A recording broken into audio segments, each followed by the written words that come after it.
Guys, welcome back to my channel.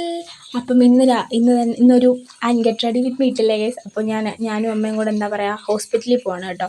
ഞങ്ങൾ നടന്ന് രാവിലെ തന്നെ ഒടുക്കത്തെ മഴയായിരുന്നു. പിന്നെ ബസ്സിലൊക്കെ കുറച്ച് ആളുണ്ടായിരുന്നുള്ളൂ. കാരണം എന്ന് വെച്ചാൽ എന്തോന്ന് അറിഞ്ഞുകൂടാ, പിന്നെ ഫ്രൈഡേയും കൂടെ അല്ലേ, അതുകൊണ്ടായിരിക്കും. പിന്നെ ഏതാണ്ട് ഹോസ്പിറ്റലിൽ നടന്നു പോയി. എനിക്കിന്ന് ഹോസ്പിറ്റലിൽ കാണിക്കണമായിരുന്നു കേട്ടോ. അപ്പം ആ തുണ്ടൊക്കെ എടുത്ത് എന്താ പറയുക ഹോസ്പിറ്റലിലൊക്കെ കാണിച്ച്, പിന്നെ അമ്മയ്ക്കാണെങ്കിൽ എക്സ്റേ ഒക്കെ എടുത്ത് ഡോക്ടറിനെ കാണിക്കണമായിരുന്നു കേട്ടോ. ഞങ്ങൾ പത്തനംതിട്ടയിലാണ് ഗൈസ് പോയത്. കാരണം അമ്മ നേരത്തെ ഇത് കാണിച്ചായിരുന്നു. ഞാനവിടെ പോസ്റ്റായിരുന്നു കേട്ടോ. എക്സ്റേ എടുക്കാൻ പോയപ്പം അതൊക്കെ റിപ്പോർട്ടൊക്കെ കിട്ടി ഞങ്ങൾ ഇറങ്ങി കേട്ടോ. ഇറങ്ങിക്കഴിഞ്ഞിട്ട് ഞാൻ അമ്മയ്ക്ക് ലോൺ അടയ്ക്കണമായിരുന്നു, എന്താ പറയുക കുടുംബശ്രീയുടെ. അപ്പം ലോണൊക്കെ അടയ്ക്കാൻ ഞങ്ങൾ വന്നിരുന്നു കേട്ടോ. ലോണൊക്കെ അടച്ചിട്ട് കുറച്ച് നേരം അവിടെ ഇരുന്ന് കഴിഞ്ഞിട്ട് ഞങ്ങൾ പിന്നെയും ബസ്സിൽ കയറി. കാരണം അമ്മയെ കാണിച്ചില്ല ഗൈസ്, അമ്മയെ കാണിക്കാൻ വേണ്ടിയിട്ട് പോകണം. അപ്പം രാവിലെ തൊട്ട് കറക്കമാണ് ഗൈസ്, കറക്കം. അങ്ങനെ പിന്നെ പത്തനംതിട്ടയിലൊക്കെ വന്നു കേട്ടോ. ഞാൻ സത്യം പറഞ്ഞാൽ ഗൈസ് ആദ്യമായിട്ടാണ് പത്തനംതിട്ടയിൽ സ്റ്റാൻഡിൽ വരുന്നത്. നിങ്ങൾ വിശ്വസിക്കില്ലെന്നറിയാം, ഞാൻ കള്ളമല്ല പറഞ്ഞ കേട്ടോ.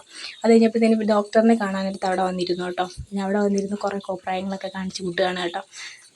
ബോറടിക്കുന്ന ഗൈസ്, കുറേ സ്നാപ്പൊക്കെ അയച്ചിട്ടും ബോറടിക്കുകയാണ്. പിന്നെ ഞാൻ അവിടെ ഇങ്ങനെ ഇരുന്നു കേട്ടോ. അത് കഴിഞ്ഞപ്പോഴത്തേന് മഴ പക്ഷേ ഇല്ലായിരുന്നു. ഞാൻ വിചാരിച്ചു അവിടെയൊക്കെ നല്ല മഴയായിരിക്കുന്നു. പക്ഷേ ഞങ്ങളുടെ വീട്ടിലോട്ട് വന്നപ്പം ഒടുക്കത്തെ മഴ. ഇവിടെ ആയിരുന്നു മഴയെന്ന് എനിക്ക് പിന്നെ കേട്ടോ മനസ്സിലായത്.